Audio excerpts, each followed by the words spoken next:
जय मसीह यहाँहरू सम्पूर्णलाई। आज फेरि म थोरै तपाईहरुको बीचमा केही कुराहरू राख्न गइरहेको छु। अनि आशिषको कुराहरू। आशिष भन्ने शब्द चाहिँ हामी धेरैजनालाई थाहा नै छ। जुन कुरा चाहिँ प्राप्त गर्नलाई हामीले एकमात्र परमेश्वरको नजिक जानुपर्ने हुन्छ। जुन परमेश्वरको नजिक जानलाई यति सजिलो छ अनि यति नजिकबाट पाउन सकिन्छ।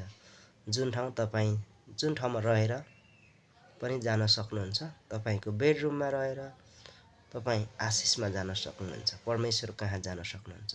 कि तपाई स्तुति, प्रशंसा, महिमा अनि परमेश्वरलाई आदर गरेर प्रार्थना गर्नुभयो भने परमेश्वरलाई अनि त्यहाँबाट आदर योग्यको कुराहरू गर्नुभयो भने अनि परमेश्वरको डर र भय मान्नुभयो भने आशिष भएको ठाउँमा पुग्नुहुन्छ। तपाईँ परमेश्वरले आशिष तपाईको अगाडि वर्षाउनुहुन्छ। जुन आशिष प्राप्त गर्नलाई तपाईको हृदय खाली हुनु पर्दछ। तपाईको हृदयमा कुनै पनि क्रूर अनि खराबी कुराहरूले भरिएर होइन, तर तपाईँ शान्तिमा रहेर, तपाईँ एउटा पवित्रतामा रहेर अनि परमेश्वरको डर र भयमा रहेर तपाईहरु माग्नुहोस्। आशिष प्राप्त गर्नुहुन्छ। कि आशिष प्राप्त गर्ने मानिस हरेक क्रिस्चियनजनहरू हुनुपर्दछ भन्ने मेरो मान्यता। अनि हरेक संसारको मानिसहरू पनि आशिष प्राप्त गर्ने मानिस बन्नुपर्छ भन्ने मेरो मान्यता हो।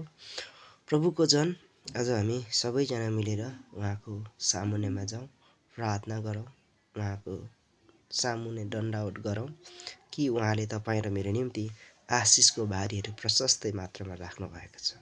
मैले मेरो मण्डलीमा धेरै पटक वचन बोल्दा यसो भन्ने गर्छु, सबैजनालाई बराबरी परमेश्वरले त्यही नजिकै धनसारमा थुपारेर राखिदिनु भएको छ। त्यो धनसारमा गएर हात लगाउने अधिकार तपाईँ र म हरेकलाई बराबर समान छ। गएर कति ल्याउनु पर्ने हो सो ल्याउनलाई तयारी हुनुहोस् भन्ने गरेको छु।